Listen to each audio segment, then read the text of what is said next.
que pessoas inocentes sofrem? Por que tantas pessoas boas passam por tantas situações difíceis e lamentáveis, enquanto aparentemente pessoas ruins parece que prosperam? Existe uma explicação para isso. Nós vamos entender hoje, à luz da palavra de Deus, por que em algumas situações pessoas boas passam por situações tão difíceis. Será que existe uma explicação? Vamos entender uma delas. Eu convido você a abrir a sua Bíblia em Jó, a partir do capítulo 1. Eu vou dizer resumidamente o que se passa na história desse grande homem de Deus chamado Jó. Diz que ele era o maior de todos do Oriente por suas riquezas. Não só por suas riquezas. Ele tinha muitas ovelhas, muito gado, muitos camelos, muitos servos. Mas existia algo que o destacava além de suas posses. Aliás, a maior de todas as riquezas, que era o seu caráter. Deus descreve ele da seguinte forma: homem íntegro. Você sabe o que é alguém íntegro? Uma pessoa íntegra é alguém que na frente aparenta ser alguém e no oculto, às escondidas, ele continua sendo a mesma pessoa. Ele é por inteiro quem ele é, independente de onde ele esteja. Compreendeu? Assim era o caráter de Jó.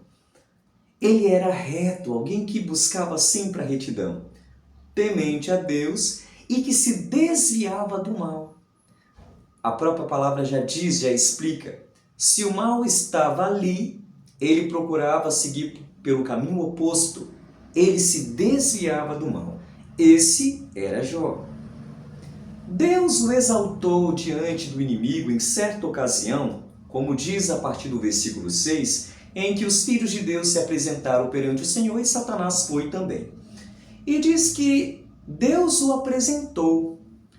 Olha, Satanás, você tem visto esse meu servo Jó? Não há na terra homem semelhante a ele, íntegro, reto, temente a Deus e que se desvia do mal. Satanás levantou uma questão. Aliás, Satanás sempre levanta uma questão, não é mesmo? Assim como quando houve a rebelião no céu, ele levantou um questionamento acerca do caráter de Deus, que Deus era arbitrário, tirano e que quem não adorasse ele matava. Ele também levantou aqui uma dúvida. Será mesmo que Jó, ele teme ao Senhor porque te ama? Eu estou parafraseando. Satanás levantou uma dúvida para todo o universo, todos os anjos, e fez a seguinte questão. Ele lançou um desafio, aliás, a Deus. Experimenta tirar tudo que você deu para Jó e você vai ver se ele vai continuar te adorando e sendo tão temente ao Senhor. E Deus aceitou o desafio. Não por ele, porque Deus já sabe de tudo, não precisa nada ser provado para Deus, mas como um rei justo, ele gostaria de deixar isso claro também para todos os outros seres, os anjos, não é mesmo? Deus lhe deu a permissão de fazer tudo isso, tirar o que ele tinha de posses. E a partir do versículo 13 começam a vir as perdas, uma atrás da outra, para esse homem, que nada havia feito para poder sofrer tanto. Vai escutando. A primeira perda elencada que aconteceu com ele foi que vieram pessoas e roubaram seus bois e mataram seus servos. Então um sobreviveu e foi correndo avisar para Jó.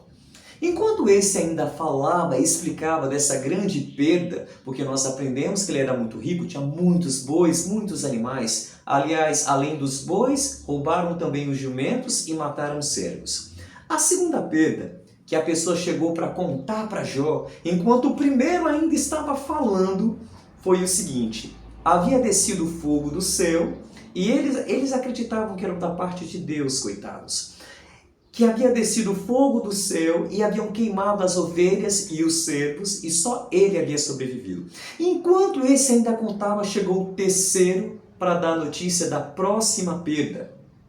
E ele disse que vieram outros ladrões, roubaram os camelos, mataram os servos e só ele havia sobrevivido para vir contar e dar a notícia. A quarta perda foi a mais terrível. Eu não sou pai. Talvez você seja pai e mãe e talvez consiga ter uma ideia do que Jó passou. Aqui diz que os filhos tinham o costume de ir um nas casas dos outros, servir banquetes e festejar entre eles. E nesse dia veio o vento dos 4 cantos da casa, derrubou e matou todos os filhos de Jó em um só dia. E ele recebeu essa notícia. O mais interessante é que no versículo 20 diz: Então Jó se levantou, rasgou o seu manto, rapou a cabeça, lançou-se em terra e adorou. Poderia ter gritado, blasfemado, se indignado contra Deus, só que diz que ele simplesmente adorou.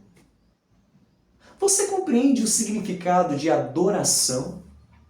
É você reconhecer que Deus é soberano sobre todas as coisas, inclusive sobre a minha e a sua dor. Inclusive sobre a minha e a sua perda. Inclusive sobre a minha e as suas necessidades ou situações, sejam elas quais forem. E diz o versículo 22, em tudo isso, Jó não pecou, nem atribuiu falta a Deus.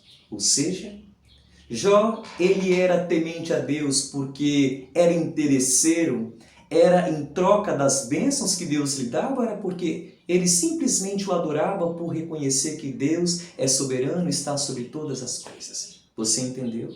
Por que você adora a Deus? Por que nós adoramos a Deus? Será que nós, assim como o inimigo levantou a acusação, precisamos de bênçãos para estarmos aos pés de Jesus e lhe render adoração? A partir do capítulo 2, traz a seguinte informação. O inimigo ele é insistente, não é mesmo? E ele não se deu por vencido. Jó não pecou por conta das perdas materiais. Mas então ele levantou, foi diante de Deus mais uma vez e levantou, aumentou o desafio. Eu quero ver se Jó continua temente ao Senhor, se você tocar nele, pele por pele. Deus lhe deu a permissão, com uma restrição que não era para poder lhe tirar a vida. E então Satanás foi e lançou úlceras malignas sobre o corpo de Jó. E ele coçava com cacos de telha. Olha que situação. Tinha mau cheiro, sentia dores físicas, além de todas as emocionais possíveis que vocês possam ter ideia por tantas perdas, principalmente pelo dos filhos. E o mais interessante é que, no final do livro de Jó, diz lá no capítulo 41, versículo 10, você sabe quando que Deus curou Jó e restituiu ele tudo que ele havia perdido? Mudou o Senhor a sorte de Jó quando este orava pelos seus amigos. O Senhor deu-lhe em dobro tudo que ele tinha, tudo que ele possuía. Enquanto ele intercedeu pelos seus amigos, ele poderia estar orando, Senhor, me cura, Senhor, alivia minha dor, poderia estar orando por ele, pela sua dor. Mas ainda naquela situação, ele escolheu interceder e orar pelos outros. Quanta nobreza, quanta integridade, quanto amor, quanto cristianismo, não é mesmo? Às vezes nós nos preocupamos e focamos tanto no nosso problema e a gente não se doa para poder também orar pelos problemas dos outros. E olha a situação que ele estava, e ele estava dedicando do seu tempo de oração para poder orar pelos outros. Nesse momento, ele foi curado. O que eu gostaria de compartilhar com você? Você se lembra da pergunta que eu fiz? Por que nesse mundo tantas pessoas boas sofrem, enquanto aparentemente pessoas ruins prosperam? Essa é uma das explicações. A primeira que eu gostaria de dar é que nós vivemos em um mundo de pecado, em que todo mundo sofre, todo mundo fica doente, todo mundo pode morrer. Independente se nós servimos ou não a Deus, se somos ou não íntegros e temente ou não a Deus, não é mesmo? Só que uma outra explicação é essa que nós vemos e estudamos juntos na vida de Jó. Guarda o que eu vou dizer. Quando alguém é especial para Deus, como era Jó, essa pessoa se torna importante para o diabo. Eu vou repetir. Quando alguém é especial para Deus, ela se torna também importante para o diabo. E se ele não conseguir, como ele não conseguiu com Jó, fazer com que você se desvie do caminho de Deus, questione e duvide sobre o caráter do Senhor Deus, ele vai tentar tirar a sua saúde e a sua paz. Mas que possamos orar a Deus para sermos tão perseverantes, tão íntegros, tão tementes a Deus quanto foi esse grande homem chamado Jó. Que Deus te abençoe, que Deus nos abençoe e que o Espírito Santo de Deus possa completar na mente e coração cada ponto que não ficou bem esclarecido. Que bom que você veio para assistir mais um vídeo e refletir comigo sobre as palavras do nosso Senhor Jesus. Que você não se esqueça de se inscrever no canal, que você possa dar um like, compartilhar com seus amigos e ativar o sininho para que você possa receber a nossa próxima mensagem. Até lá!